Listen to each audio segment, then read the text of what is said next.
செம்மொழி தமிழாய்வு மத்திய நிறுவனம்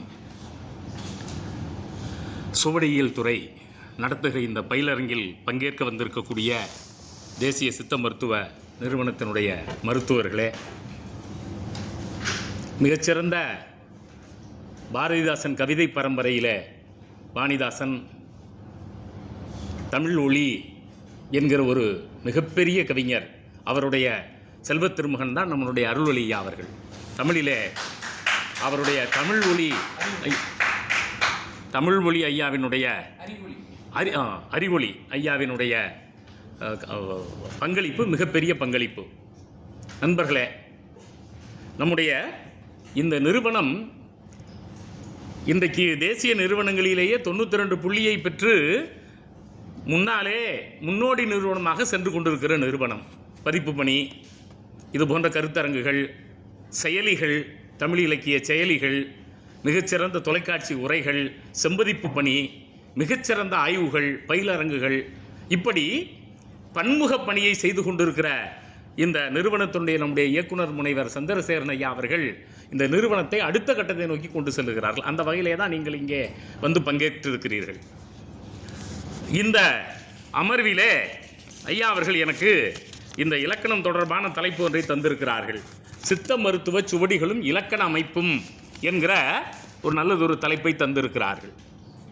நண்பர்களே,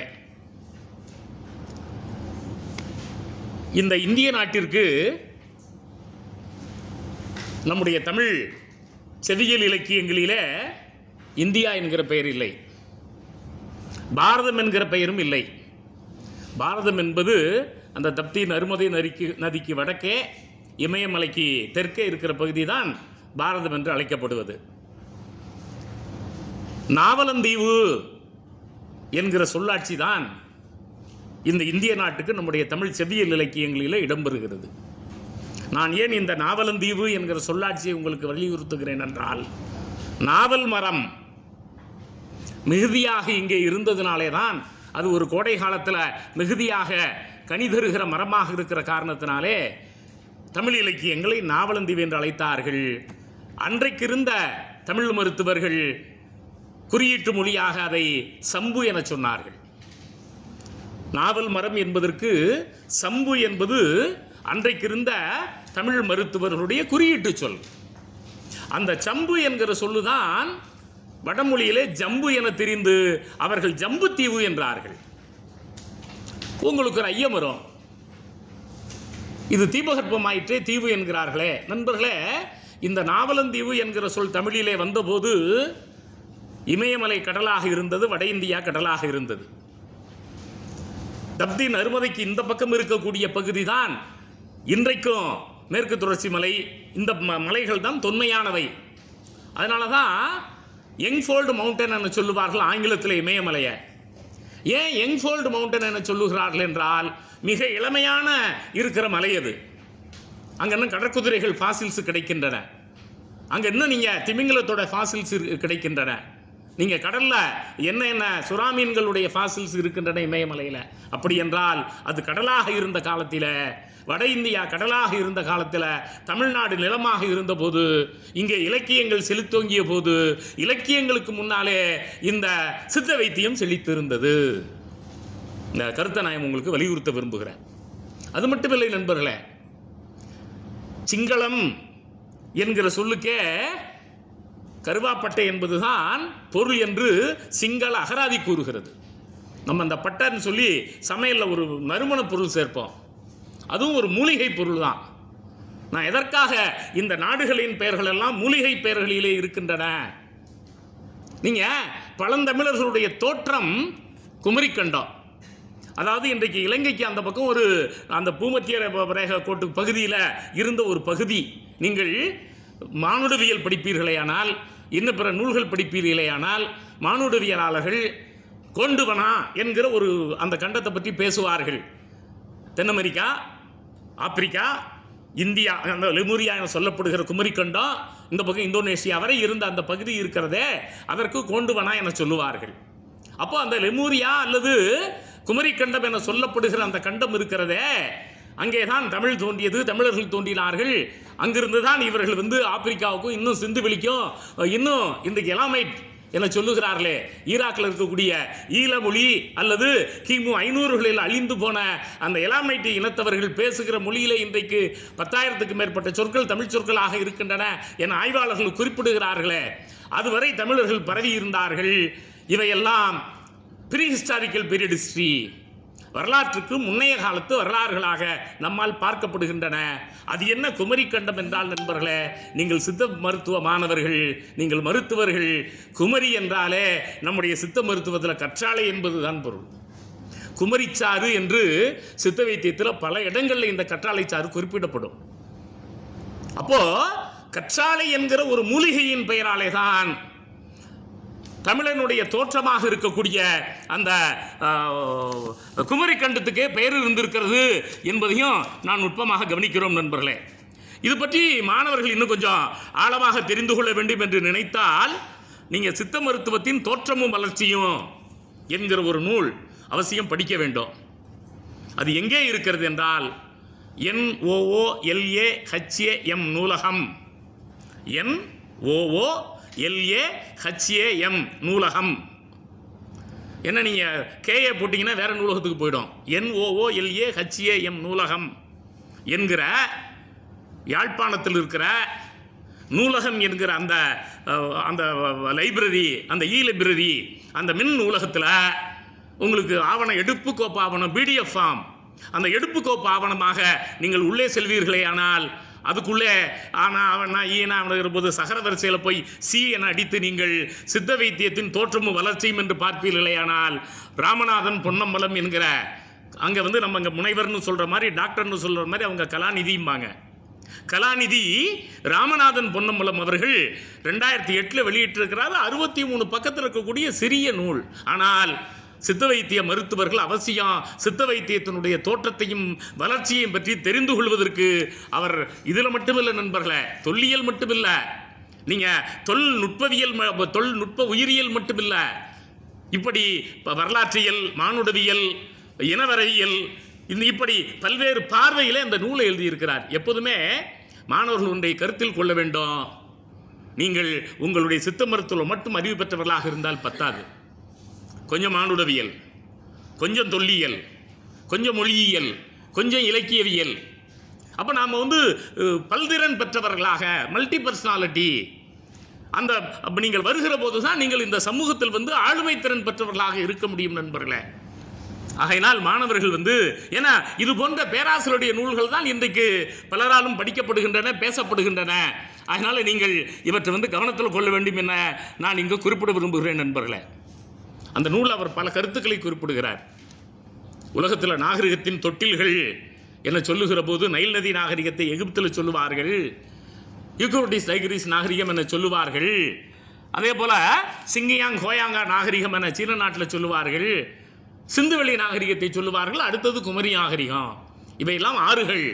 குமரி என்பது ஒரு தீவு மட்டுமில்லை, அங்கே மலை மட்டுமில்லை, அந்த குமரி மலையிலேருந்து வந்து ஓடிய குமரி ஆறு. அதனால தான் வடவேங்கடம், தென்குமரி, ஆயிடை, தமிழ்கூறு, நல்லுலகம்னு சொல்கிறப்போ இந்த பக்கம் வந்து குமரி மலை, குமரியாறு, குமரி நாடு, பெருவள நாடு இவைகளெல்லாம் இருந்தன என்பதற்கான தமிழ் சான்றுகள் நிறைய இருக்கின்றன. அது ஒரு ஆற்றங்கரை நாகரிகம். அப்போ கற்றாழை என்கிற பொருள்ல தாவர பெயராக, மூலிகை பெயராக இருந்த அந்த கண்டம் இருக்கிறதே, அங்கு வாழ்ந்த தோன்றிய தமிழன் இருக்கிறானே, அவனுடைய குருதியோடு தொடக்க காலத்திலே கலந்து இருக்கக்கூடிய ஒன்று இந்த சித்த மருத்துவம் என்பதை இங்கு நான் சுட்டிக்காட்ட விரும்புகிறேன். பொதுவாக இந்த மெடிக்கல் டெக்னிக்கல் டேர்ம்ங்கிற மாதிரி சித்தா மெடிக்கல் டெக்னிக்கல் டேர்மில் ஏன் இலைத்தலைகளை, பட்டையை, வேறையெல்லாம் மூலிகை என சொல்லுகிறார்கள்? நல்ல விளக்கம் அவர் நிறைய தர்றார். அதுதான் வந்து மூலமாக அமைவது. இது வந்து தமிழில் இலக்கியத்தில் வர்றதுக்கு முன்னால் மொழி என்கிற ஒன்று தோன்றுவதற்கு முன்னே மருத்துவதற்காக இவர்கள் இந்த மூலிகையை பயன்படுத்தியவர்கள். அது மூலமாக இருந்ததால் அது மூலிகை என்றெல்லாம் அவர் தருகிற விளக்கங்களை நாம் பார்க்கிறோம் நண்பர்களே. மற்றபடி இதை நாம் மிக நுட்பமாக கவனிக்கிறோம். சரி, அப்போ இந்த ஈழத்து சித்த மருத்துவ நூல்கள் கிட்டத்தட்ட 40க்கும் மேற்பட்ட நூல்கள் அந்த தளத்தில் பார்க்க முடியும். அதில் பரராச சேகரம்னு ஒரு சித்த மருத்துவ நூல் இருக்கிறது. அந்த நூலில் இந்த கற்றாழை சூரணம் என்கிற ஒன்றையே அவர்கள் குறிப்பிடுகிறார்கள். அது இந்த சித்த மொழியில அவர்கள் சொல்லுகிற போது சம்பாதி சூரணம் என்கிறார்கள். சம்பு நாவல் என்கிற பொருள்ல அந்த நாவல் சூரணம் என்றே அது அழைக்கப்படுகிறது அப்படிங்கிறதை நாம் நுணுக்கமாக கவனிக்கிறோம். அப்போ இந்த வரலாற்று அடிப்படையில் இதை நாம் பார்ப்பது மிக முக்கியமானது. சரி, இதை பற்றியெல்லாம் பேசுகிற போது இந்த ராமநாதன் பொன்னம்பலம் தான் சொல்லுகிறாரா என்றால், அவர் 20க்கும் மேற்பட்ட ஐரோப்பிய மானுடவியலாளர்களை அங்க மேற்கொள்ள கொண்டு வருகிறார். நண்பர்களே, ஸ்லேட்டர் அவர் தான் அந்த கொள்கையினுடைய மூலமாக அமையக்கூடியவர். ஹெக்கேல், ஹஜி வெல்ஸ், இப்படி ஒரு 20க்கும் மேற்பட்ட ஐரோப்பிய மானுடவியலாளர்கள் இந்த குமரி கண்டத்தினுடைய தோற்றம், இன்னும் அங்கு இருக்கக்கூடிய இந்த நிலைகளை பற்றியெல்லாம் நுட்பமாக பேசுவதை நாம் கவனிக்கிறோம் நண்பர்களே. அவற்றையெல்லாம் அவர் ரொம்ப தெளிவாகவே பேசுகிறார். அவர் நல்ல தூய தமிழ் சொல்லாட்சிகளை பயன்படுத்துகிறார். இப்போ சாதாரணமாக நம்ம எவாலுவேஷன் தியரி அப்படின்னா அதை எப்படி சொல்லுவோம்னா பரிணாம வளர்ச்சி, பரிணாம கோட்பாட்டுங்கிற சொல்லாட்சிகளை பயன்படுத்துவோம். அவர் ரொம்ப தெளிவாக கூர்ப்பு கொள்கைங்கிறார். எவாலுவேஷன் தியரியை ஏன் கூர்ப்பு கொள்கை என சொல்லுகிறார்? கூறுதல் அறம் என்று தமிழில் மொழிப்படுத்தினார்கள். அதாவது கூறுதல் என்றால் நாளும் நாளும் வளர்தல், நாளும் நாளும் மாற்றமடைதல், நாளும் நாளும் புதிதாக தோன்றுதல், அதுக்கு தான் கூறுதல் என்கிற அந்த சொல்லாட்சி தமிழில் இருக்குது. அவர் அந்த எவாலுவேஷன் தியரிக்கு கூர்ப்பு கொள்கை அப்படிங்கிறார். முதல்ல புழு தோன்றியது, பூச்சி வந்தது, முதுகெலும்புடைய உயிர்கள் வந்தன, பறவை வந்தது, குட்டி பாலூட்டிகள் வந்தன, அப்புறம் 4 கால் விலங்குகள் வந்தன, லெமூருங்கிற குரங்கு வந்துச்சு, 2 கால் உயிரினங்கள் தோன்றின. இப்படி இந்த தாவரங்களில் இருந்து இந்த மானுட கூர்ப்பு கொள்கையில மனிதன் தோன்றிய பிறகு அவன் இந்த தாவரங்கள்லேருந்து இவற்றையெல்லாம் பயன்படுத்தினான் அப்படிங்கிறத நம்ம நுட்பமாக கவனிக்கிறோம். நீங்கள் எல்லாம் மருத்துவ மாணவர்கள், நான் சொல்லி தெரிய வேண்டிய அவசியம் இல்லை. ஆயுர்வேதம் அல்லது ஆயுள் வேதம் என்பது வேத கல்வி. இந்த வேத கல்வியிலேருந்து சொல்லப்படுகிற மருத்துவம். நீங்க வேத கல்வி என்பது வேதத்தை மட்டும் சொல்வதில்லை. ரிக்கஜூர் சாம அதர்வன வேதங்களில மருத்துவம் பேசப்படுகிறது, அகராதி பேசப்படுகிறது. யாஸ்கருடைய நிருக்தா என்பது டிக்ஷனரி ஆஃப் 4 வேதங்கள் பற்றிய பகுதி. அது மட்டும் இல்லை, சாஸ்திரம். இன்றைக்கு இவர்கள் ஜோதிடம் என சொல்லுகிறார்களே, அது 6 அங்கங்கள்ல ஒன்று வேதத்தில். அப்போ அகராதி ஒரு அங்கம், வியாகரணம் என சொல்லப்படுகிற சொல்லிலக்கணம் ஒரு அங்கம், அதுல சோதிடம் என்பதும் ஒரு அங்கம். அது வேத கல்வியோடு இணைந்து வரக்கூடியது. அப்போ இந்த ஆயுர்வேதம் என சொல்லப்படுகிற அங்க அடிப்படையாக இருக்கக்கூடியது சோமப்பூண்டு என்கிற ஒரு தாவரம். அந்த சோமப்பூண்டுலேருந்து எடுக்கப்படுகிற மூலிகை மருத்துவம் நிறைய வேதங்களில் பேசப்படும். அதுலேருந்து எடுக்கப்படுகிற அந்த சாறு தான் சோமச்சாறு, சோமபானம், சுராபானம் என்றெல்லாம் நீங்கள் படித்திருப்பீர்கள். அந்த சோமப்பூண்டு, சோமச்சாறு இதெல்லாம் அந்த ஆயுர்வேதத்தில் வருகிற மூலிகை. இங்க கற்றாழை, கற்றாழை சூரணம், கற்றாழை காயகல்பம், கற்றாழை சாறு, இப்படி இந்த 2 விதமான தன்மைகளை நாம பார்க்கிறோம் நண்பர்களே. அந்த வகையில் நம்முடைய தமிழை பொறுத்தவரை இந்த கற்றாழை என்பது நம்முடைய தமிழர்களுடைய தொடக்கமாக அமைந்திருக்கிறத, மூலிகையாக அமைந்திருக்கிறத பார்க்கிறோம். காரணம், கடல் கொண்ட போது அவையெல்லாம் கொஞ்சம் கொஞ்சமாக அழிந்தன.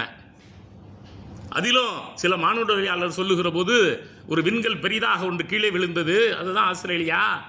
அப்போதுதான் இந்த இமயமலை மேலெழுந்தது, இந்த கோண்டுவனம் அழிந்தது, தென்னாப்பிரிக்காவுடைய ஒரு பகுதி, இந்தியாவினுடைய தெற்கு பகுதி, இவையெல்லாம் கடலுள் மூழ்கின. அதனால தான் விலங்கினங்களும் சரி, தாவரங்களும் சரி, அரிய மூலிகைகளும் சரி ஆஸ்திரேலியாவில் மற்ற கண்டங்களில் இருப்பதை விட வினோதமாக இருக்கும் என்பதை ஒரு 25க்கும் மேற்பட்ட மானுடவியலாளர்கள் பேசுவார்கள். அதெல்லாம் மானுடவியலில் நீங்கள் படித்து தெரிந்து கொள்ள வேண்டிய ஒரு செய்தி நண்பர்களே. இப்போ நாம இந்த இலக்கணத்துக்கு வந்துருவோம். தமிழில் இலக்கணம் என்பது மிக இன்றியமையாதது. உங்களுக்கு தெரியும், ஃபோனடிக் சீரீஸ், அப்புறம் ஃபோனிமிக்ஸ் தியரிஸ் என சொல்லப்படுகிற ஒலியன் கோட்பாடு, மார்பாலஜிக்கல் தியரிஸ் என சொல்லப்படுகிற உருபன் கோட்பாடு, அப்புறம் சிண்டாட்டிக்கல் தியரிஸ் என சொல்லப்படுகிற தொடரியல் கோட்பாடு, அப்புறம் பொருண்மையியல் சொல்லப்படுகிற செமாண்டிக்ஸ் தியரிஸ். இப்படி இந்த இலக்கணம் என்பது இருக்கிறதே, ஃபொனடிக்ஸ் சொல்லப்படுகிற ஒலியியலில் தொடங்கி செமாண்டிக்ஸ் என சொல்லப்படுகிற பொருண்மையியல் வரை நீண்ட நெடிய அமைப்பை உடைய ஸ்ட்ரக்சரல் லிங்குஸ்டிக்ஸ், அமைப்பு மொழியியல். இந்த அமைப்பு மொழியியல் நூலாக, அதே நேரத்தில் டிஸ்கிரிப்டிவ் லிங்குஸ்டிக்ஸ் விளக்கமறை இலக்கண நூலாக நமக்கு கிடைத்திருப்பது தொல்காப்பியம்.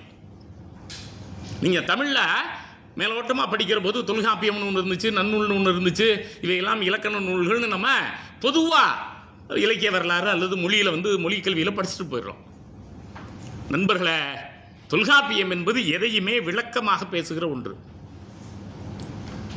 அதனால தான் அந்த டிஸ்கிரிப்டிவ் கிராமர், விளக்கமுறை இலக்கணம் அப்படின்னு சொல்கிறோம். இப்போ வேற்றுமைன்னு ஒரு இலக்கணத்தை எடுத்துக்கிட்டா, வேற்றுமை இயல், வேற்றுமை மயங்கியல், விழிமரபுன்னு 3 இயல் எழுதுவார். நன்னூலால் பெயரியல்ல 5 நூற்பாலை முடிச்சுட்டு போடுவார். நன்னூல் ஒரு பிரிஸ்கிரிப்டிவ் கிராமர், ஒரு விதியை தருகிற இலக்கணம். அது மட்டும் இல்லை, நன்னூல்ங்கிறது ஒரு டீச்சிங் கிராமர், மொழியை கற்பிப்பதற்காக எழுதப்பட்ட இலக்கணம். அது ஒரு டிஸ்கிரிப்டிவ் விளக்கமான இலக்கணம் இல்லை. அதனால தான் மொழியியலாளர்கள் நன்னூலை கொண்டாடுவதை விட தொல்காப்பியத்தை கொண்டாடுவார்கள். காரணம், உலகத்தினுடைய முதல் ஒலியியல் கோட்பாடு, first phonetics grammar, first phonemics grammar, morphological theories, syntactical theories. அது மட்டும் இல்லை, ஒரு 60க்கு மேற்பட்ட யூனிவர்சல் கிராமர் அதில் இருக்குது. உலக மொழிகளுக்கான பொதுவான விளக்கணம் இருக்கிறது என்றெல்லாம் இவர்கள் இந்த தொல்காப்பியத்தை ஏன் சொல்லுகிறார்கள் என்றால், அதில் அவ்வளவு நுட்பங்கள் இருக்கின்றன. இப்போ நான் உங்கள் பாடத்துக்கு வந்துடுறேன். இப்போ சித்த வைத்தியத்தில் நிறைய குழுவுக்குறி சொற்கள் இடம்பெறுகின்றன, அல்லது மெடிக்கல் டெக்னிக்கல் டேர்ம்ஸ். அதை குழுவுக்குறி என்று தான் நம்முடைய சித்த வைத்திய நூல்கள். அதுவுமே நீங்கள் அதே நூலகத்தில் நீங்கள் குலரத்னம்னு ஒருத்தர், 12 பக்கம் தான் அந்த புத்தகம், 1985 வெளியிடப்பட்டது. சித்த வைத்தியத்தில் குழுவுக்குறி மொழி, சித்த வைத்தியத்தில் குழுக்குறி மொழி, ஆசிரியர் குலரத்னம், 1985, 12 பக்க நூல். நண்பர்களே, அந்த நூலகம்ங்கிற அந்த இணையதளத்தில் நீங்கள் பதிவிறக்கம் செஞ்சுக்கலாம், அங்கேயே நீங்கள் படிச்சுக்கலாம். 12 பக்கங்கிறதுனால நீங்கள் அந்த ஸ்க்ரீன்ஷாட்டை கூட எடுத்து படிச்சுக்க முடியும். நான் ஏன் இதை உங்களுக்கு குறிப்பிடுகிறேன் என்றால், சித்த வைத்தியத்தில் இந்த டெக்னிக்கல் டேர்ம்ஸ் என சொல்லப்படுகிற இந்த குழுக்குறி மிக மிக இன்றியமையாத ஒன்று. இப்போ நான் உங்களுக்கு சான்றாக சொல்லுகிறேனே சிலவற்றை. அங்கே நீங்கள் காகபுசுண்டர் அல்லது அகத்தியர் அல்லது நீங்கள் போகர், இப்படி சித்த வைத்தியத்தில் யார் எழுதிய நூலாக இருந்தாலும் அவர்கள் அரண் காம்பவுண்டுங்கிற மீனிங்கில் எழுதினாங்கன்னா அது மஞ்சளை குறிக்கும். அது இந்த நீங்கள் அகராதியை பார்க்கும் போது தான் நமக்கு தெரிகிறது. அவர்கள் இந்திராணி என்று சொன்னால் அது நொச்சி என்கிற அந்த மூலிகையை குறிப்பிடுகிறது. அவர்கள் ஆணைக்கன்றுன்னு சொன்னால் அத்தி என்கிற தாவரத்தை அது குறிப்பிடுகிறது. சில நேரங்கள் அவர்கள் ஆண்பார் பெயரை கூட மூலிகைக்கு வைக்கிறார்கள். உய்யகொண்டான், சோழ மன்னனுக்கு பேர் இருந்துச்சு. இந்த ஆற்றையெல்லாம் வெட்டி நமக்கு உயிர்களை வாழ்வித்தான்கிற பொருளில் கொய்யாக்கனி இருக்குதே, அந்த கொய்யாக்கனியை உய்யகொண்டான் என இவர்கள் அழைக்கிறார்கள். சில நேரங்களில் நீங்கள் உருடை முதலியார்ங்கிற பேரை வச்சிருக்கான் முருங்கைக்கு. அப்போ நண்பர்களே, இந்த உயர்திணை பெயர்களை எல்லாம் இவர்கள் இந்த தாவரங்களுக்கு வைத்து சூட்டுகிற தன்மையை நம்ம நுணுக்கமாக பார்க்கிறோம். பாணன் அப்படின்னு ஒரு இசைக்கலைஞன் இருந்தான்னு படிச்சிருக்கிறோம். யாழ்ப்பாணன் அவனுக்கு பேர். அது யாழை அவன் மீட்டியவன். அதுலேயே பலவிதமான யாழ் இருக்குது. சின்ன யாழை வச்சுருந்தானா சிறி யாழ்ப்பாணன், பெரிய யாழை வச்சுருந்தானா பேரி யாழ்ப்பாணன் அப்படின்னு ஒரு இசைக்கலைஞனுக்கு இருக்கக்கூடிய பெயராக, ஒரு மியூசிஷியனா நாம் தமிழ் இலக்கியத்திலையும் செவியல் இலக்கியத்திலும் செவியல் கால கலைச்சொல்ல அதை பார்க்கிறோம். நண்பர்களே, உங்களுடைய சித்த மருத்துவத்தை பொறுத்தவரை பாணன் என்றால் அது காட்டாமணக்கு செடியை குறிப்பிடுகிறது. இந்த வெண்பாக்களில், இந்த இவர்களுடைய நூல்களில் இந்த சொற்கள் வருகிற போது நாம் மிக எச்சரிக்கையாக இருக்க வேண்டும். ஆமாம், அதே போல் நம்முடைய பட்டினப்பாலை போன்ற நூல்களில் காலின் வந்த கருங்கறி மூடையும்னு சொல்லுவாங்க. கால் அப்படின்னா ஆரக்கால், ஆரக்கால்னா சக்கரம், சக்கரம்னா வண்டி, வண்டியிலேருந்து வந்த மிளகு மூட்டைகள், வண்டியிலேருந்து வந்த கிராம்பு மூட்டைகள். சேர நாட்டிலிருந்து பட்டினப்பாலையில் அந்த காவிரி பூம்பட்டினத்தில் நிறைய அடுக்கி வைக்கப்பட்டு இருந்தன. அதை வந்து நிறைய கப்பலில் ஏற்றுனாங்க, அங்கேருந்து குதிரைகள் இறக்குமதி செய்யப்பட்டன, மதுபானங்கள் இறக்குமதி செய்யப்பட்டன அப்படின்னாலாம் அதை பற்றிய விளக்கங்களை நீங்கள் படிக்கலாம். அதில் இந்த கரி, CURRY கரின்னு கூட நம்ம ஆட்கள் இப்போ உணவு விடுதிகள் கூட பேர் வைக்கிறான். இந்த சொல் இருக்கிறதே நண்பர்களே, மிளகு என்பதற்கு சித்த மருத்துவர்கள் ஒரு டெக்னிக்கல் டேமாக, ஒரு குழு குறியாக பயன்படுத்திய சொல். மிளகு என்பதை இவர்கள் கரி வல்லினரகரம் என்று இவர்கள் குறிப்பிட்ட பிறகு அந்த சொல் இலக்கியத்திலேயே அந்த கரி என்கிற சொல்லோடு இடம்பெற்றிருக்கிறது நம்ம கவனிக்கிறோம் நண்பர்களே. இந்த சித்த வைத்திய நூல்கள் எல்லாம் கிபி 8ஆம் நூற்றாண்டுக்கு பிறகு தமிழில் தோன்றியவை. அதனால அதில் நிறைய பிராகிருத சொற்கள் இருக்கும். நான் ஏன் பிராகிருத சொற்கள், பாலி சொற்கள், அபப்பிரம்ச சொற்கள் என்று சொல்வதென்றால் நண்பர்களே, இவையெல்லாம் பேச்சு வழக்கில் இருந்த மொழிகள். இந்த பிராகிருத மொழியும் அபப்பிரம்ச மொழியும் பாலி மொழியும் எப்படி புத்தன் பாலி மொழியை பேசினான்? வர்த்தமானர்கள் என சொல்லப்படுகிற ஜெயின் சமயத்து அந்த துறவிகள்லாம் வந்து உங்களுக்கு வந்து இந்த பிராகிருத மொழியில் நிறைய எழுதினார்கள். இந்த பேச்சு வழக்கில் இருந்த மொழிகள் தான் அதிலேருந்து சிறந்த சொற்களை தேர்ந்தெடுத்து தமிழ் போன்ற அந்த தொன்மையான மொழிகள்லேருந்து தான் புதிதாக செயற்கையாக ஒரு மொழி செய்து கொள்ளப்பட்டது. அதுதான் சான்ஸ்கிரிட் சொல்லப்படுகிற சமஸ்கிருதம். ஒரு கம்யூனிகேட்டட் டூல். நீங்கள் இன்னும் சொல்ல போனால் அறிவாளிகள், எஜுகேட்டட் பீப்புள் அவங்களுடைய கருத்து பரிமாற்றத்துக்கு பயன்படுத்தி கொண்ட மொழி என்று 20க்கும் மேற்பட்ட மொழியியலாளர்கள், என்னுடைய ஆசிரியர் தி.வே. கோபாலையர் திருவையார் கல்லூரியில் நான் படிக்கிறப்ப அடிக்கடி சொல்லுவார், இது வந்து கருத்து பரிமாற்றத்துக்கு அறிவாளிகளால் உருவாக்கி கொண்ட மொழி அப்படிம்பார். இந்த மொழிகளில் இருந்து தான் அங்கே சொற்கள் பெரும்பாலும் சென்றிருக்கும், வேர்ச்சொற்கள். அப்படி நாம் பார்க்கிற போது இன்றைக்கு நாம் சான்ஸ்கிரிட் அல்லது வடமொழி சொற்கள் என சொல்லப்படுகிறவை அனைத்தும் நான் முன்னாடி சொன்ன சூரசேனியமாக இருந்தாலும், பாலி மொழியாக இருந்தாலும், அல்லது அந்த பிராகிருத். ஏன்னா நீங்கள் பெரிய பெரிய நாடகங்கள்லேயே வேலைக்காரர்கள், பெண்கள் இவங்கெல்லாம் பிராகிருத்து பேசுவதற்கு தான் அனுமதி உண்டு. பெண்களுக்கு வந்து சான்ஸ்கிரிட் பேச அனுமதி இல்லை. அதனால் சான்ஸ்கிரிட்டை தாய்மொழினே சொல்ல முடியாது. ஒரு தாய்க்கு அந்த மொழியே தெரியாதுன்னா தான் எப்படி அவள் குழந்தைக்கு அந்த மொழியை சொல்லிக் கொடுத்துருக்க முடியும்? அவள் பேசுவதற்கு தடை செய்யப்பட்டு இருந்தாள். அதனால் எந்த ஒரு சூழ்நிலையிலும் ஒரு பெண் வந்து சான்ஸ்கிரிட்டை பேசுவதற்கு அனுமதி இல்லை. அதனால தான் அது வந்து செயற்கையாக உருவாக்கப்பட்ட மொழி என மொழியியலாளர்கள் வரையறை செய்வது பல காரணங்கள், அது ஒரு காரணம். அப்போ சாந்திங்கிற ஒரு சொல்லு இருக்கிறது நண்பர்களே. ஆமாம், ஓமம் அப்படிங்கிற அந்த மூலிகை சொல்லுக்கு இதை பயன்படுத்துகிறார்கள். ஆமாம், நான் கொஞ்சம் முன்னால் குமரின்னு சொன்னோம். மங்கைங்கிற சொல்லும் கற்றாழைக்கு பயன்படுத்தப்படுகிறத நம்ம நுட்பமாக கவனிக்கிறோம்.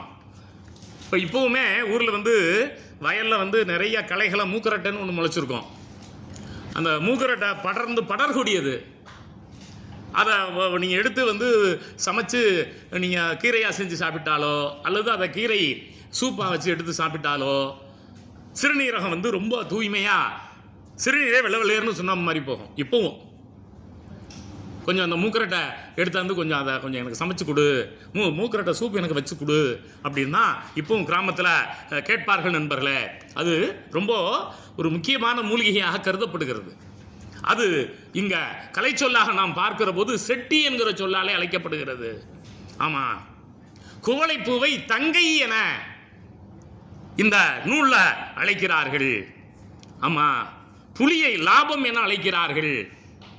இப்படி நான் ஒரு பெரிய பட்டியலே உங்களுக்கு சொல்லியிருக்கிறேன். காதலி என்று வாழை அழைக்கப்பட்டது, பிறகு அது கதலி என சுருங்கியது எழுத்து வரிவடிவ மாற்றத்தில். ஏன்னா அந்த துணைக்கால் போடுகிற தன்மை ஒரு 8 நூற்றாண்டு வரலையும் புள்ளி வைக்கிற தன்மையாக இருந்துச்சு மொழியில்.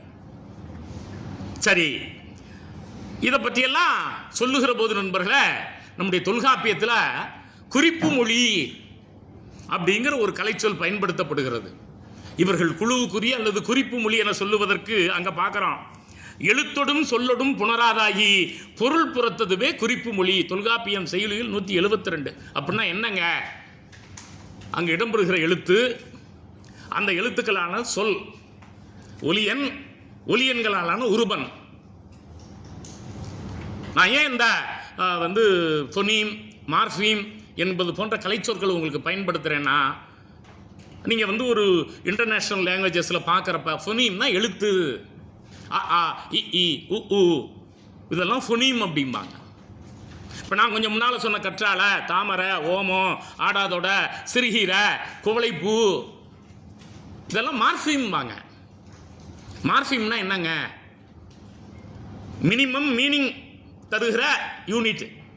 ஒரு மொழியில் மிகச் குறைவான எழுத்துக்களால் எழுதப்பட்டு பொருள் தருவதாக இருக்க வேண்டும் அந்த சொல். Minimum meaningful unit of a language is called morpheme. Minimum meaningful unit of a language is called morpheme. குறைந்தபட்ச பொருள் தருகிற அலகு மொழியில் மார்ஃபிம் என அழைக்கப்படுகிறது. இந்த மார்ஃபிம்ஸ் ஒரு மொழிக்கு மிக அடிப்படையானது. அதில் இப்போ நாம பார்த்த இந்த சொற்கள் எல்லாம் சர்ஃபேஸ் ஸ்ட்ரக்சர், அதனுடைய புற வடிவம் பொருள் வேறையா இருக்கும். அதனுடைய டீப் ஸ்ட்ரக்சர் புதை வடிவம். அப்போ நம்ம அந்த மொழியியல் கலை சொல்ல சொன்னா இந்த குறிப்பு மொழிகள் அனைத்துமே டீப் ஸ்ட்ரக்சர் மீனிங், புதை வடிவ பொருள் உடையவை. குமரி அல்லது மங்கை அப்படிங்கிறது சர்ஃபேஸ் ஸ்ட்ரக்சர். அந்த புற வடிவத்தில் ஒரு பெண்ணை குறிக்கும், ஒரு கன்னி பெண்ணை குறிக்கும். ஆனால் இந்த டெக்னிக்கல் டேர்ம் ஆஃப் சித்தா அது கற்றாழையை குறிக்கும். அதுதான் டீப் ஸ்ட்ரக்சர். அப்போ ஒரு மார்ஃபிம் அல்லது ஒரு சொல் புற வடிவத்தில் தோன்றுவதற்கும் அது புதை வடிவில் இருப்பதற்கும் பொருள் வேறு.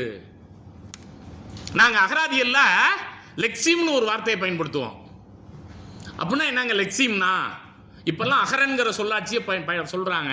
நான் படிக்கிற காலத்தில் அகராதி தெரிவு சொல்னு சொல்லுவோம். இப்போ மங்கை 1 பெண், மங்கை 2 கற்றாழை, அது உயர்திணை பெயர், இது அகிரிணை பெயர். அப்போ மங்கை என்பது 2 லெக்சிம், குமரி என்பது 2 லெக்சிம். பெண்ணை குறிக்கிற போது ஒரு லெக்சிம், ஒரு அகரன். அகரன்னா அகராதியில் இடம்பெறுகிற தெரிவு சொல். அதுவே கற்றாழையை குறிக்கிற போது இன்னொரு அகரன். இப்படி 2 எழுத்துக்களாலான ஒரு மார்ஃபிம் என சொல்லப்படுகிற ஒரு உருபன் 40 லெக்சிமா இருக்கும். எப்படி சார்? இப்போ படின்னு ஒரு சொல் இருக்கு, 2 எழுத்துக்களால் ஆனது. வெர்பு படித்தல், படிக்கிறான், படி. மாடிக்கு ஏறி செல்வது நவுன், அவருக்கு நிறைய வரும்படி இருக்கிறது இடைச்சொல். ஆமாம், வீட்டில் அளக்கிற ஒரு கருவி, அதுவும் என்னது? படி. அதுவே ஆகு பெயரா? கடவுள் எனக்கு என்ன அளந்தாரு? படி அளந்தார். 2 எழுத்துக்களாலான ஒரு சொல் அல்லது 2 ஒலியன்களான அல்லது 2 ஃபொனீம். ப என்பது ஒரு ஃபொனீம், டி என்பது ஒரு ஃபொனீம். 2 ஃபொனீம்களாலான ஒரு மார்ஃபிம், 2 ஒலியன்களாலான ஒரு உருபன். அது அந்த உருபன் 40 லெக்சிம். 40 லெக்சிம்னா என்ன சார்? 40 அகராதி பதிவு சொல். அப்போ ஒரு டிக்ஷனரியில் தமிழில் இன்னைக்கு 10 லட்சம் சொற்கள் இருக்கின்றன அப்படின்னா படிங்கிறது 50 சொல்.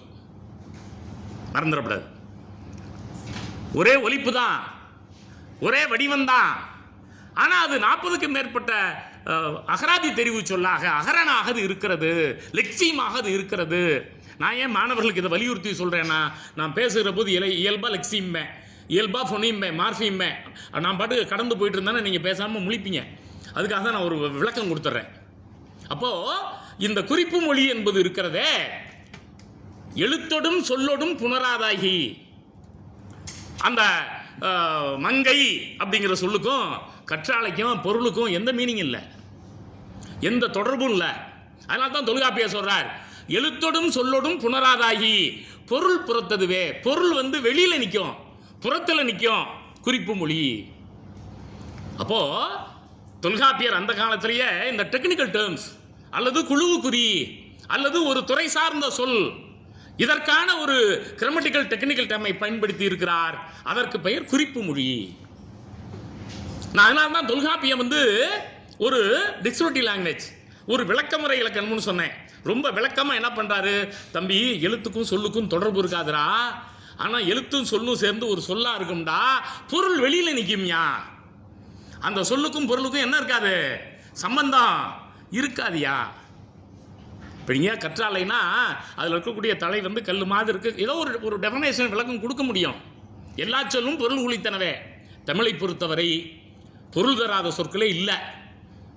மிக பிற்காலத்தில் வேற்றுமொழி சொற்கள் வந்த பிறகு நன்னூல் காலத்தில் மட்டும்தான் இடுகுறி பெயர் காரண பெயர்கள் 2 கலை சொற்கள் வந்தன. அது கிபி 13ஆம் நூற்றாண்டினுடைய தொடக்க காலம், கிபி 12ஆம் நூற்றாண்டினுடைய பிற்காலம். அந்த காலகட்டத்தில் தான் இந்த இடுகுறி பெயருங்கிற ஒன்றே தமிழில் இருந்துச்சு.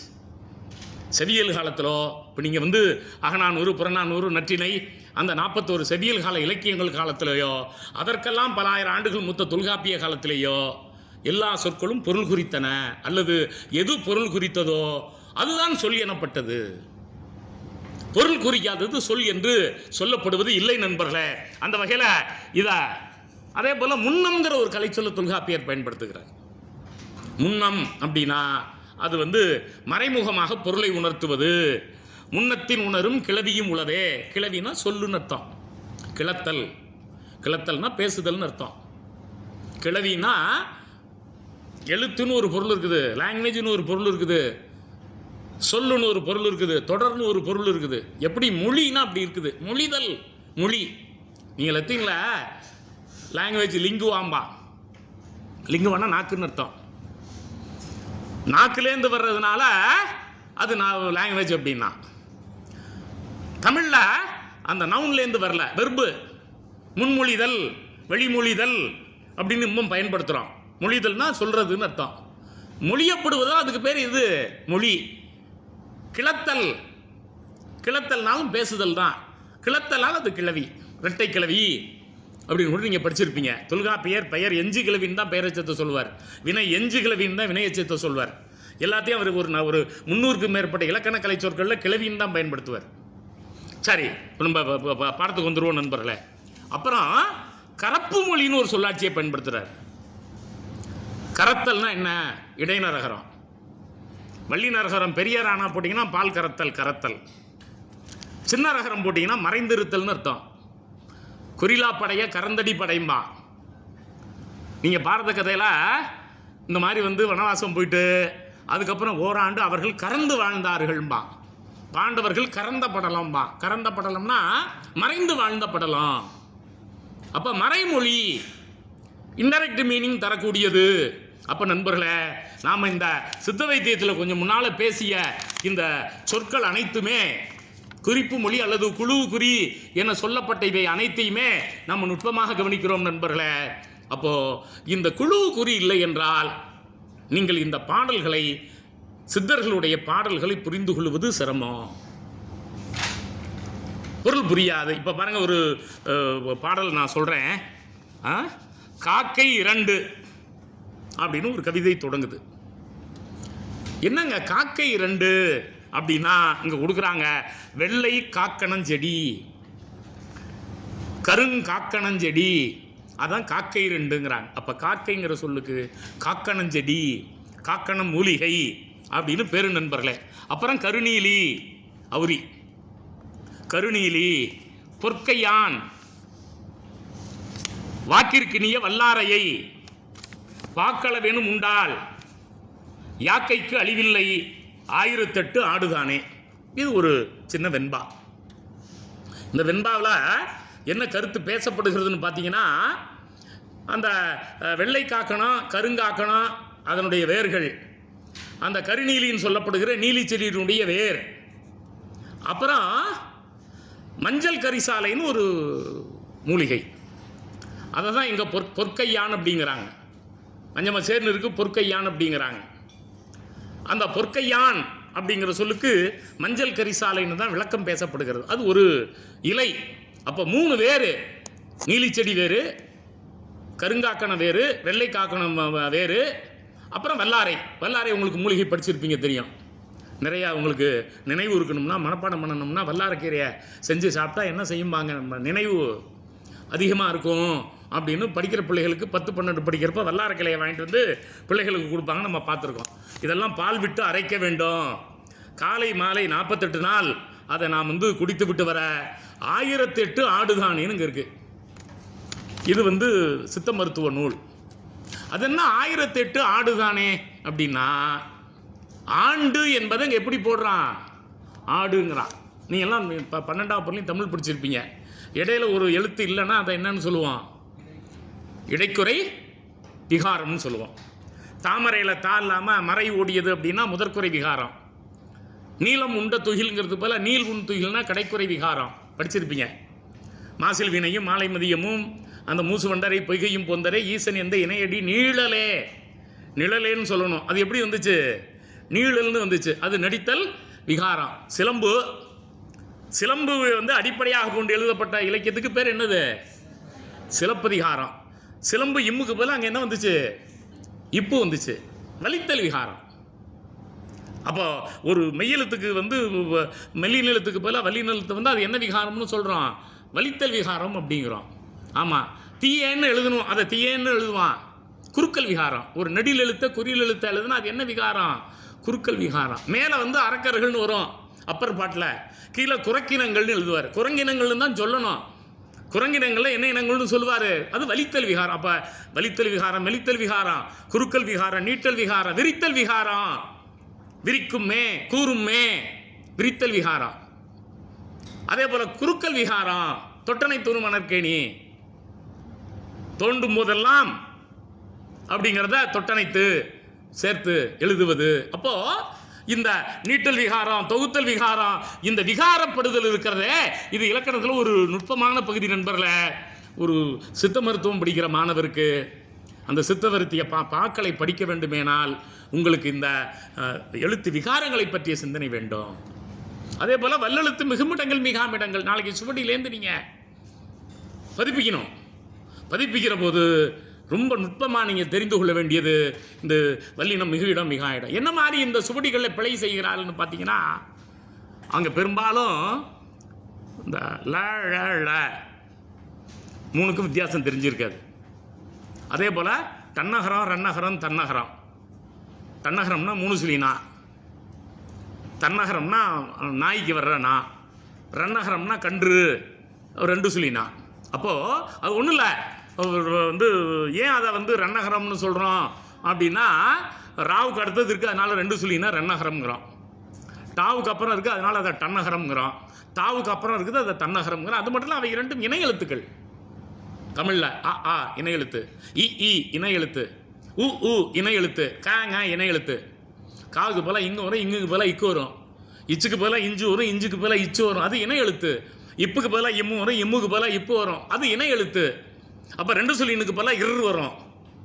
அந்த இர் இருக்கே அதை வந்து என்ன ஈழத்துக்காரர்கள் இட்டுன்னு தான் உச்சரிப்பான். பீட்டருங்கிறத பீட்டர்னு எழுதி பீட்டர்னு உச்சரிப்பான்.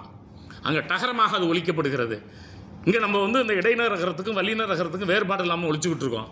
ஒலிப்பு வந்து அந்த ஃபொனடிக் சீரீஸ் அல்லது இந்த ஒலியன் உச்சரிப்பு வேறுபாடு இங்கேயும் எங்கேயும் இருக்குது. அப்போது இந்த பிழைகள் சுவடியாக்கத்தில் ஏற்படுகிற மிகப்பெரிய பிழைகள். அப்போ அந்த வேறுபாடுகளை நாம் வந்து தொடக்கத்திலே கற்றுக்கொள்ள வேண்டும். ஒருத்தன் கத்தி கொண்டு வந்தான் அப்படின்னா சத்தம் போட்டுக்கிட்டு வந்தான்னு பொருள். கத்தி கொண்டு வந்தான் இக்கு போடணும். ஏன்னா கத்திங்கிறது அந்த இடத்துல வினையச்சம், இகரை இட்டு வினையச்சம். ஆமாம், ஒருத்தன் கத்தியை கொண்டு வந்தான் அப்படின்னா அங்கே இக்கு போடக்கூடாது.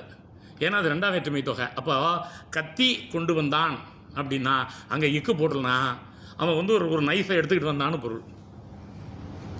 கத்தி கொண்டு வந்தான்னா ரொம்ப லவுடராக சத்தம் போட்டுக்கிட்டு வந்தான். அப்போ ஒரு இக்கு போட்டால் அந்த தொடர் மாறி விடுகிறது. இக்கு போடலைன்னா அந்த தொடருடைய பொருள் என்ன செய்து விடுகிறது? மாறி விடுகிறது நண்பர்களே. அதுவும் இது வந்து நீங்கள் சுவடியாக்கத்தில் மற்ற சுவடியாக்கத்தில் தப்பு பண்ணால் ஒன்றும் சிக்கல் இல்லை. இது மருத்துவம். இது எக்கத்தப்பாக மருந்து வேலை செஞ்சு ஆள் செத்து போவான். அதனால தான் இந்த சித்த மருத்துவத்தில் இவர்கள் வந்து இந்த சுவடிகளை பதிப்பிக்கிற போது மிக எச்சரிக்கையாக பதிப்பார்கள். அதில் என்ன பண்ணுவாங்கன்னா, இந்த பதிப்பு முறையில் வந்து இவங்க மேலே திருத்தி எழுதிட்டு கீழே அடைப்பு குறிக்கல சுவடியிலேயே இப்படி பிழையாக இருக்கிறதுன்னு எழுதுவாங்க. அதனுடைய நோக்கம் என்னென்னா, நாளைக்கு ஒரு பாட வேறுபாடு மூல பாடத்திலேருந்து அவர்கள் தெரிந்து கொள்ள வேண்டுமேயானால் அது தெரியும். நம்ம அதை பற்றி அடுத்தடுத்த அமர்வுகளில் பேசுவோம். இப்போ இங்கே இந்த இலக்கணம், இந்த சித்த மருத்துவத்தில் எப்படி நாம் ஒரு இலக்கண பார்வையோடு பார்ப்பது, அதில் இருக்கக்கூடிய கலை சொற்களை இப்போ நம்ம பார்த்தோம் நண்பர்களே. இப்படியெல்லாம் இது இருக்கிறது அப்படின்னு. இப்போ பாருங்கள், ஒரு பாடல் வாக்குண்டாம்னு சொல்லி அவ்வை பாடல் ஒன்று இருக்கிறது. அந்த பாடலை மேலோடு படித்தோம்னா வாக்குண்டாம் நல்ல மனம் உண்டாம். நல்ல சொற்கள் எப்போ வரும்னா, மனசு நல்லா இருந்தால் என்ன செய்யும்? நல்ல சொற்கள் வரும். வாக்குண்டாம் நல்ல மனம் உண்டாம், நல்ல வார்த்தைகள் வருகின்றன அப்படின்னு சொல்லிட்டு, மாமலரான் நோக்குண்டாம். மாமலர்னா தாமரை மலரில் எழுந்திருக்கக்கூடிய இறைவன். அந்த மாமலரான்ங்கிற சொல் வந்து இறைவனை குறிக்கும். இறைவனுடைய அருள் நமக்கு கிடைக்கும். அதாவது உள்ளம் தூய்மையாக இருந்தால், நல்ல சொற்களை பேசினால் இறைவனுடைய அருள் மனிதனுக்கு கிடைக்கும். மேனி நுடங்காது. இறைவனுடைய அருள் கிடைத்தால் நமக்கு வந்து நோய் நொடி வராது. அந்த வாக்குண்டாம்ங்கிற அந்த கவிதைக்கு சர்ஃபேஸ் ஸ்ட்ரக்சர், புறவடிவ பொருள் இப்போ நான் முதல்ல சொல்லிக்கிட்டு இருக்கேன். அப்புறம் பூக்கொண்டு அப்படின்னா, பூவை கொண்டு இறைவனுக்கு வந்து வழிபாடு நடத்துகிற ஒரு முறை இருந்தது நண்பர்களே. ஆமாம், திருமேனி தும்பிக்கையான் பாதம் தப்பாமல் சார்வார் தமக்கு.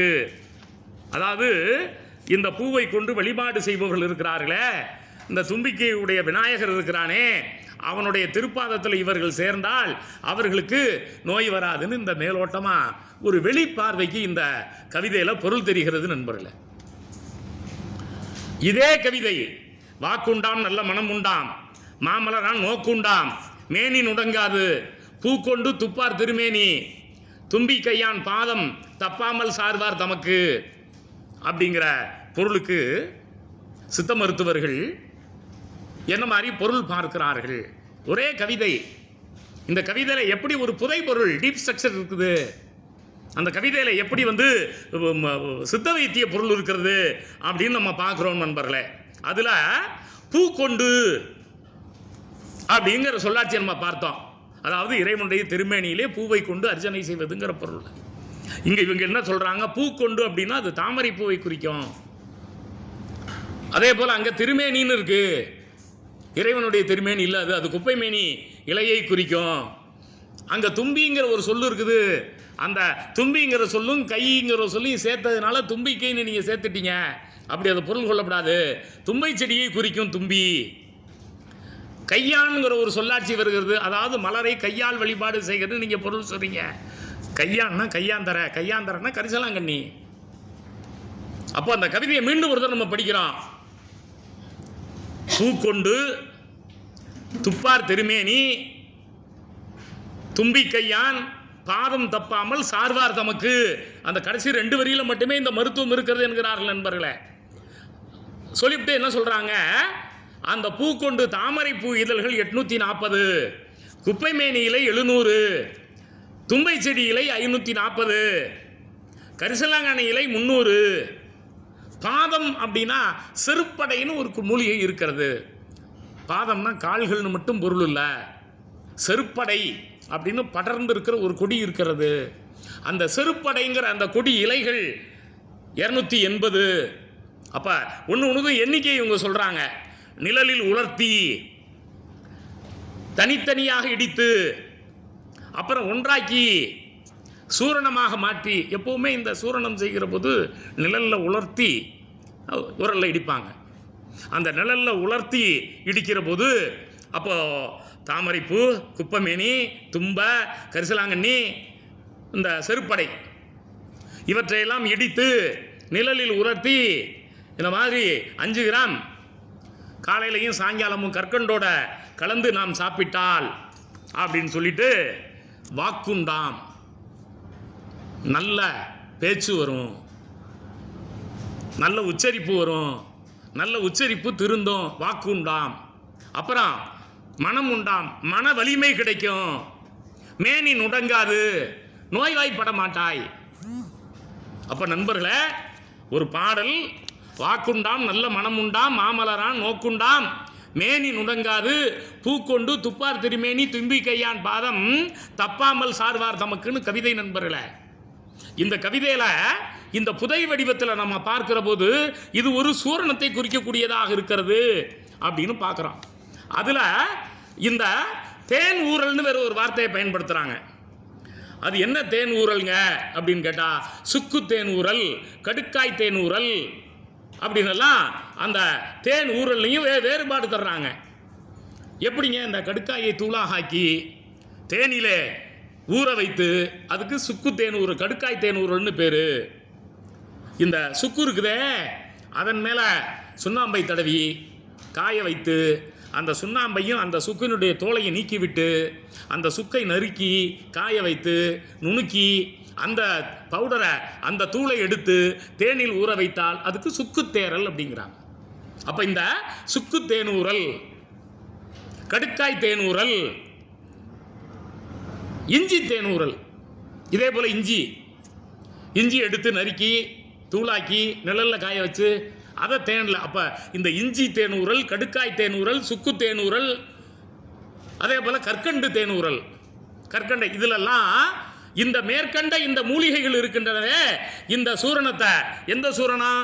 தாமரைப்பூ, குப்பை மேனி, தும்பை செடி, கரிசலாங்கண்ணி, செருப்படை, இவற்றை கலந்து ஒரு மண்டலம் 48 நாட்கள் உண்கிற போது அது நீண்ட ஆயுளை தரும். அப்போ மேனி நுடங்காது. அப்போ இந்த இறைவனுடைய அருள் பார்வையும் உங்களுக்கு கிடைக்கும் என்றெல்லாம் சொல்லுகிற போது நண்பர்களே, நாம் மிக நுட்பமாக கவனிக்கிறோம். அப்போ மாமலராம் அப்படிங்கிறப்போ பெரிய மலர்கள், அந்த தாமரைப்பூ மலர், குப்பை மேனி இலை, இவற்றை தான் இந்த பாடல் குறிப்பிடுகிறது.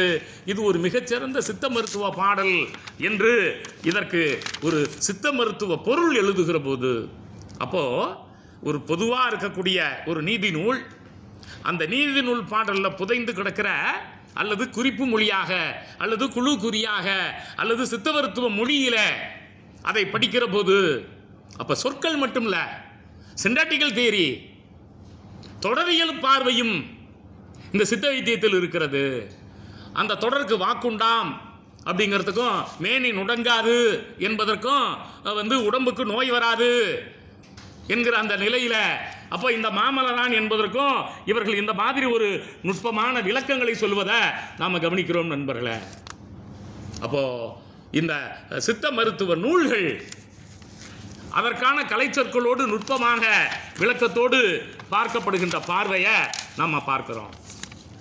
அதே போல நண்பர்களே, இந்த சித்த மருத்துவ பாடல்கள்ல ரொம்ப நுட்பமாக பல செய்திகள் பேசப்பட்டு இருக்கின்றன. அதை நாம கவனிக்கிறோம். இப்போ ஒரு கவிதை நண்பர்களே, இருக்குமே செங்கடுங்காய் மெத்த நன்று, இதமாக கிடைக்காவிட்டால் பொற்காய் நன்று. இதுவும் ஒரு சித்த வைத்திய பாடல் நண்பர்களே. இதில் எல்லாத்துலேயும் இருக்குமே, தருக்குமே, மறுக்குமே, வைத்துமே, நிறுத்துமேனெல்லாம் அந்த ஏகாரம், தேற்றேகாரம், அதாவது ஒரு கருத்தை சொல்ல வருகிற போது வலியுறுத்தி சொல்வதற்கு, யாதும் ஊரே, எல்லா ஊரும் உன் ஊர் தாயா, அடுத்த ஊர்னு அதை பார்க்காதயா, அதுக்கு தேற்றேகாரம்னு பேர். தேற்றேகாரம்னு ஒரு இலக்கண கலை சொல். உறுதிப்படுத்துவது, தெளிவாக சொல்றது. இன்னொருத்தன் ஊர் என் ஊர்னு பிரித்து பார்க்கக்கூடாதுப்பா, அது தேற்றேகாரம்ப்பா. இப்போ ஏகாரத்தில் பல ஏகாரங்கள் இருக்குது. இப்போ மாசொரு புண்ணே, வளம்புரி முத்தே, காசரு விரையே, கரும்பே, தேனேன்னா அதெல்லாம் விழித்தல் பொருளுங்க. அந்த இடத்துல தேற்றேகாரம் கிடையாது, அது விழித்தல் ஏகாரம். இந்த ஏகாரம் பல பொருள்கள், எதிர்மறை பொருள் இருக்கும், இன்மை பொருள் இருக்கும், அது நாங்கள் எண்ணு பொருள் இருக்கோம். நான் அங்கெல்லாம் அவங்க சொல்லி கொண்டுட்டு போய் உங்களை நான் இலக்கணத்தை ரொம்ப சொல்லி மறுட்ட விரும்பலை. இப்போ இந்த கவிதையில் இருக்குமே, தருகுமே, மருகுமே, கொள்ளவே, இந்த மாதிரி கலைச்சொற்கள் நிறைய காணப்படுகின்றன. இந்த கவிதையில் என்ன பேசப்படுகிறது அப்படின்னா நண்பர்களே, இந்த கடுங்கிறது தான் தாவர பெயர். கடுக்காய் அப்படின்னு சொன்னால் எல்லாருக்கும் தெரியும், அது ஒரு மூலிகை காயின்னு நமக்கு தெரியும். பல நேரங்களில் நமக்கு இந்த தாவரங்களுடைய வேர்ச்சொல் பெயர் தெரியறதில்ல. ஆவாரம்பூனா தெரியும், மஞ்சளாக இருக்கும், அதை பொடியாக்கி சூரணம் பண்ணி சாப்பிட்டா சக்கரை வியாதி குறையும் அப்படிங்கிறது தெரியும். தாவர பேர் என்னன்னா ஆவிரை, ஆவிரை கூட்டல் பூ, அம்சாரியை, ஆவிரை அம்பு, ஆவாரம்பூ, அம்சாரியை ஆமா நீளம். அப்ப ஆவிரை பூ தான் ஆவாரம்பூன்னு வரும். நீங்க ஆல், வேல், தூள், தொல்காப்பியத்தில் நூற்பார்கள் அகரகித்து புணர்ச்சியில் இப்போ வேல்னு ஒரு சொல்லு இருக்கும், அது ஒரு தாவர பெயர். இப்போ வேலூர்னு ஒரு ஊர் இருக்கு, வேளாம்பட்டின்னு ஒரு ஊர் இருக்கு. வேல், நமக்கு கருவேல மரம் தெரியும், கருவேல மரத்துக்கு தான் வேல்னு பேரு. பட்டை கருப்பா இருந்துச்சுன்னா கருவேல் மரம், வேல மரம், சாரியே அந்த இடத்துல வேளாம்பட்டினா அம்சாரி ஆமா நின்று இருக்குது. வேல மரம் இருக்கிற ஊர் வேளாம்பட்டி. வேல் மரம் இருக்கிறது, கருவேல மரம் இருக்கிற ஊர் வேலூர். வேல் என்பதுதான், ஆள் என்பதுதான், துன்பு தான் பெயர் சொல். நம்மளால புங்க மரம் அப்படின்னா இந்த புங்க மரம் புங்கு மரம்னு எழுதுவான். புன்கு 2 ரன்னகரம் தொல்காப்பியத்தில் இடம்பெற்றிருக்கிறது. செவ்வியல் இலக்கியங்களில் வருகிற ஒரு தொன்மையான நல்ல மூலிகை பெயராக இருக்கிற. அதனால நம்ம இந்த நிலையுயிர் திணை என சொல்லப்படுகிற இந்த தாவரங்கள், தாவரம்னா ஒன்றும் இல்லை பர்மனண்ட்டாக இருக்கிறதுன்னு அர்த்தம். பிராகிருத்தில் தாவர சங்கம சொத்துக்கள்மா. தாவரம்னா நிலமும் தாவரம் தான். எனக்கு 10 ஏக்கர் நிலம் இருக்குது, ஒரு கட்டடம் இருக்குது, அதுக்கு தான் தாவர சொத்துன்னு பேர். தாவர சொத்துன்னா அசையா சொத்துன்னு பேர். இமூவபிள் ப்ராப்பர்ட்டி இஸ் கால்டு தாவர சொத்து. அசையாதது அதான் தாவரம். தாவரம்னா நீங்கள் பிளான்ட்னு நினச்சிக்க கூடாது.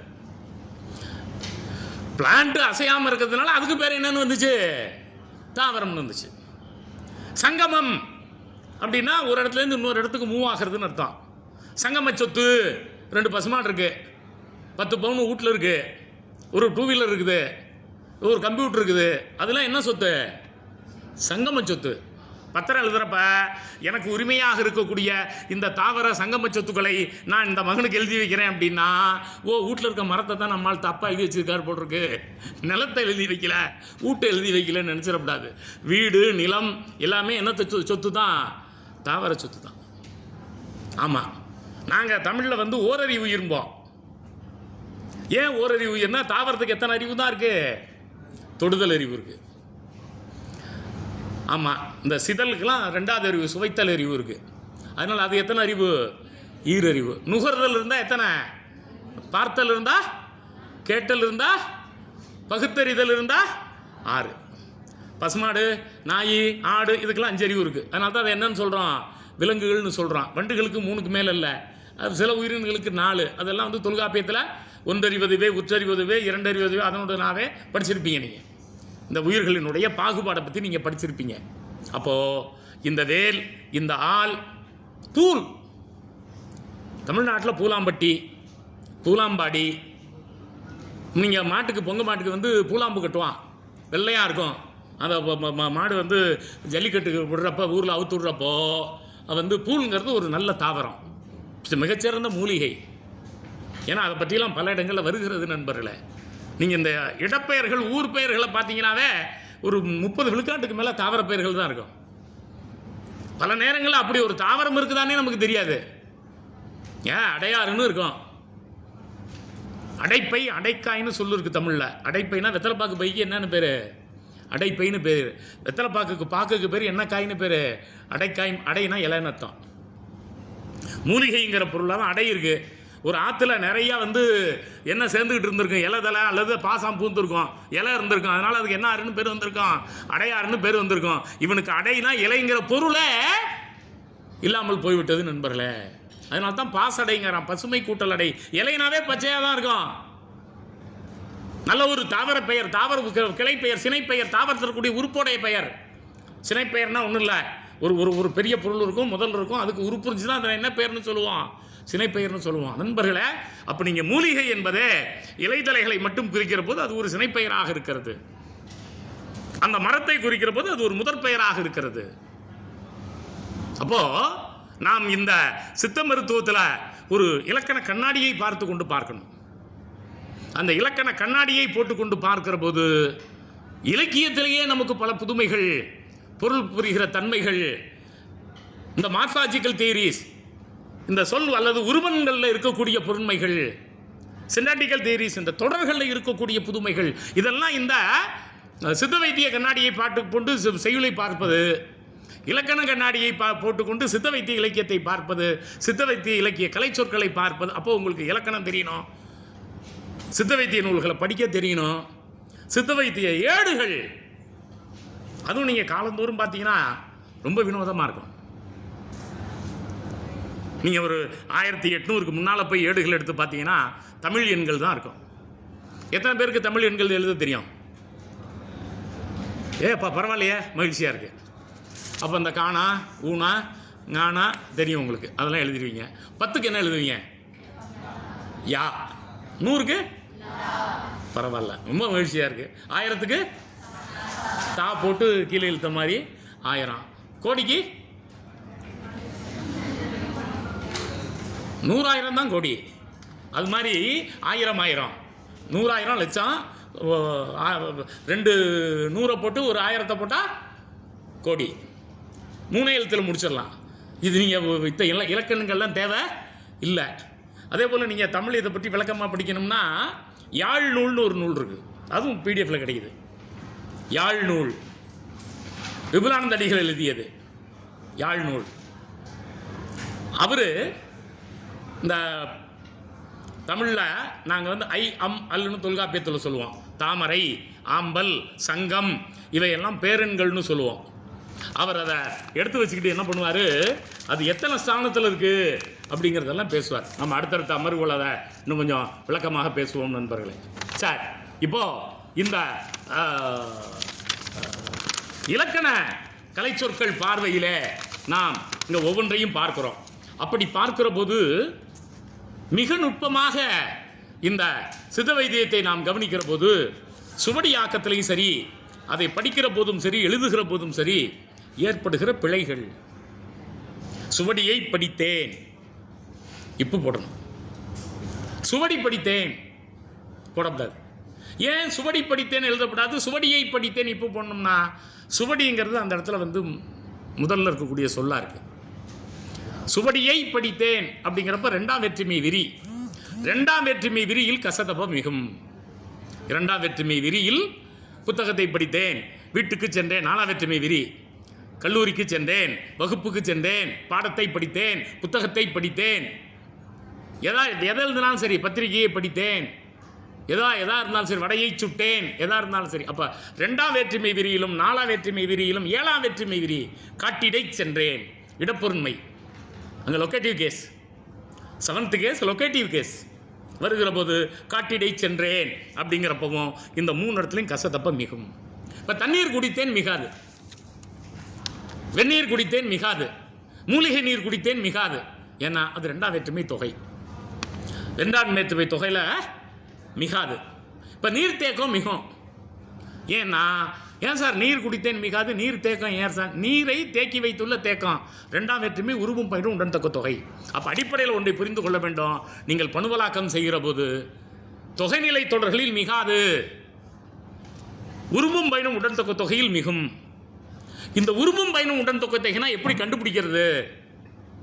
இப்போ பட்டுப்புடவை, பட்டுப்பூச்சியிலிருந்து எடுக்கப்பட்ட நூலினால் நெய்யப்பட்ட புடவை, அந்த பூச்சியிலிருந்து எடுக்கப்பட்ட நூலினால் நெய்யப்பட்ட, அதான் உருவும் பயனும் உடன்தொக்க தொகை. பருத்தி ஆடை, பருத்தி செடியிலிருந்து எடுக்கப்பட்ட நூலினால் நெய்யப்பட்ட ஆடை, அதான் உருவும் பயனும் உடன்தொக்க தொகை. அப்போ அந்த உடன்தொக்க தொகை மலையாடு அப்படிங்கிற மாதிரி வந்துச்சுன்னா, மலையின்கண் மேய்கிற ஆடு, மலையின்கண் வளர்கிற ஆடு, மலையின்கிற மக்களால் வளர்க்கப்படுகிற ஆடு, அதான் உருவும் பயனும் உடன்தொக்க தொகை. அப்போ நண்பர்கள், இந்த வேற்றுமை தொகையில் இல்லை, நீங்கள்லாம் வந்து கிரிமி லேயர்ஸ், நீங்களாம் வந்து elite students of the 12th standard. அதனால் இப்போ கற்பனை மாதிரி பத்திக்குவீங்கிறதுனால நான் வேகமாக சொல்லிக்கிட்டு போகிறேன். ஆமாம். அப்போ 7ஆம் வேற்றுமை தொகையில் மிகாது, 7ஆம் வேற்றுமை உருவும் படனும் உடைய உடன்தொக்க தொகையில் மிகும். 2ஆம் வேற்றுமை தொகையில் மிகாது, 2ஆம் வேற்றுமை உருவும் பயனும் உடன்தொக்க தொகையில் மிகும். மறந்துடக்கூடாது. வினைத்தொகையில் மிகாது, அது எந்த வினைத்தொகையாக இருந்தாலும் சரி. சுடுசோறு, சூடு என்ன பண்ணி சோறு சுட்டுக்கிட்டே இருக்குது, சுடுசோறு நிகழ்கால வினைத்தொகை. நேற்று அல்லது 1 மணி நேரத்துக்கு முன்னால் அது அரிசி.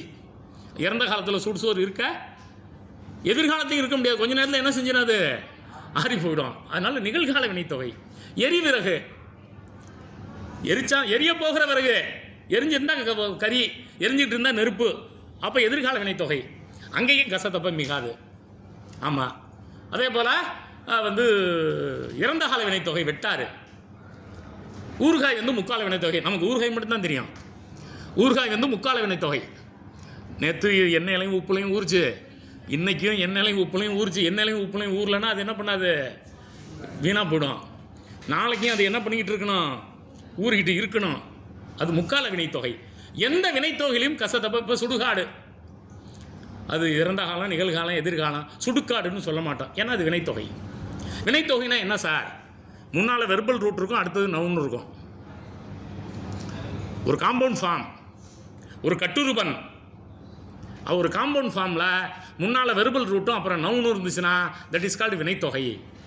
இப்போ நான் கொஞ்சம் முன்னாடி சொன்ன சொற்களை பூரா சொல்லி பாருங்கள். சுடுகாடாக இருந்தாலும், ஊறுகாயாக இருந்தாலும், எரிவிறகாக இருந்தாலும், சுடுசோறாக இருந்தாலும் முன்னால் வெர்பல் ரூட் இருக்கும், அடுத்தது நவுன் இருக்கும், இடையில வேறு எதுவும் இருக்காது. எதுவும் இல்லாமல் இருந்தால் அதுக்கு பேர் என்னது? வினைத்தொகை. எந்த இடத்துலையும் வினைத்தொகையில் இக்கு இச்சு போட்டு நூல் பதிப்பிக்க கூடாது, எழுதும் போதும் கூடாது. சரி, அடுத்த கட்டம் பெயரெச்சம், வினையச்சம். எந்த சூழ்நிலையிலையும் பெயரெச்சத்திலேயோ ஈறுகடை எதிர்மறை பேச்சலையோ கசத்தப்பை மிகுந்து எழுதப்படாது. வந்த பேருந்து, வருகிற பேருந்து இப்போ போடக்கூடாது. ஏன்னா அது பெயரெச்சம். ஆமாம், நாமினல் பார்ட்டிசிபிள். ஏன் சார் அதை நவுன் பார்ட்டிசிபிள் நாமினல் பார்ட்டிசிபிளுங்கிறீங்க? வந்தங்கிறது வினை தான், அது எச்ச வினை. வந்துங்கிறது வினை தான், எச்ச வினை. வந்தான்ங்கிறது முற்று வினை. ஏன் அதை முற்று வினைங்கிறீங்க? திணை, பால், எண், இடம், காலம் அஞ்சும் ஒரு சொல்லில் தெரிஞ்சால் அது வினைமுற்று.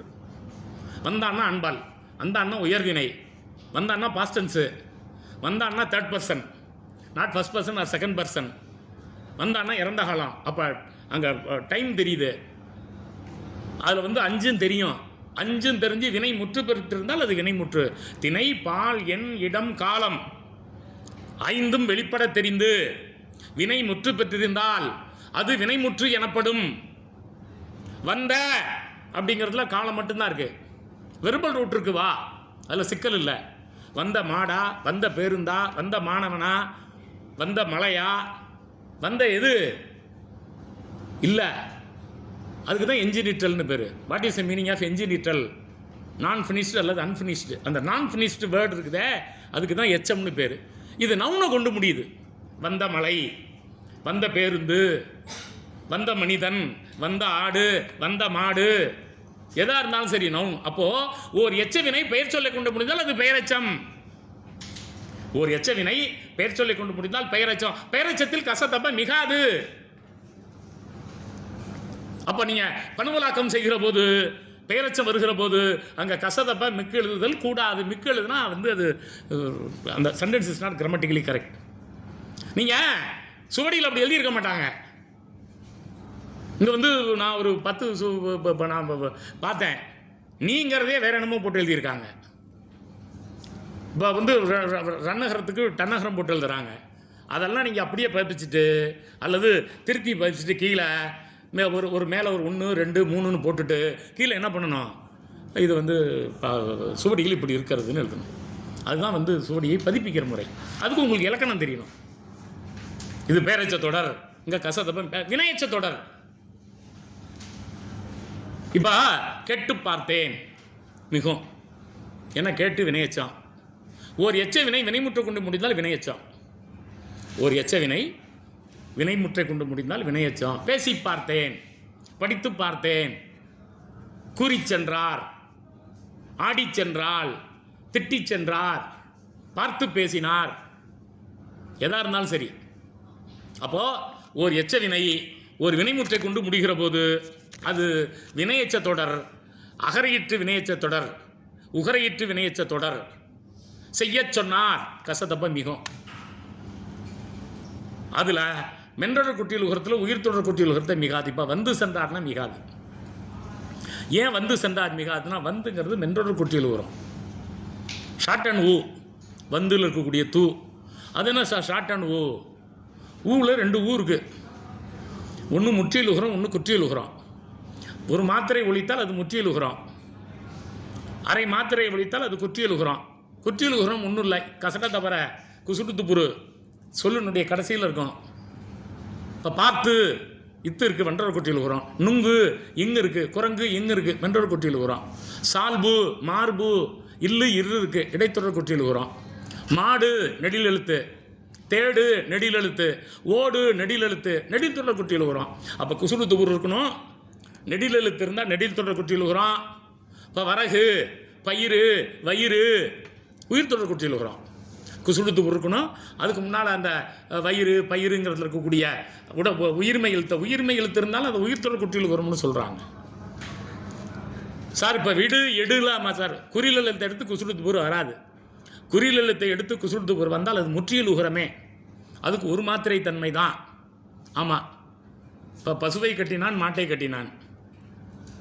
பசுவை கட்டினான் முற்றியல் உகரம் பசு. மாடுவை கட்டினான்னு எழுத மாட்டான் சார். பசுவைக்கு மட்டும் உடம்படுமே ஈவு பட்டுமே, ஏன் மாடுவைன்னு போடப்படாதானா? பசுவுக்கு சரி, அது முற்றியல் உகரம். மாடுவை வராது, மாட்டை. ஏன்னா குற்றியல் உகரம் நிலைமொழி இருக்கிற போது வறுமொழியில் உயிர் எழுத்து வந்தால் அது என்ன செய்யும்? குற்றியல் உகரம் போய்ட்டு இந்த எழுத்து நீளும். அப்போ மாட்டை கட்டினான் ஐ வேற்றுமை இருப்புங்க ஏறி வந்துடும். அப்போது இந்த வண்டொடர் குற்றியல் உகரத்தை தவிர பிற குற்றியல் உகரங்களில் வினையச்சங்கள் வந்தால் அங்கு கச தப்பை மிகாது. மனசில் வச்சுக்கணும். இப்போ சுட்டெழுத்து இருக்கு, ஆ இ உ. ஒன்றை சுட்டி சொல்வதால் அது என்ன எழுத்து? சுட்டெழுத்து. இதுனா இன்மை சுட்டு, அதுன்னா செய்மை சுட்டு. ஆமாம். ஊ பின் சுட்டு அல்லது நடுப்பர் இருக்கிறதுன்னு சொல்லுவாங்க. பின் சுட்டுங்கிறதுக்கு தான் சான்றுகள் இலக்கியத்தில் நிறைய இருக்குது. எபவுட் அண்ட் பின்னால் இருக்கிறது ஊ. உதுக்கான் பின்னால் பார், ஊழையும் உப்பக்கம் காண்பர். தலைவிதியை பின்னங்கால் பிடரியில் திரும்பி ஓட செய்வார்கள். யார்? கடினமாக உழைப்பவர்கள், உப்பக்கம். அப்போ நண்பர்களே, இப்போ இந்த சுட்டெழுத்துக்கள் கசதப்ப மிகும்.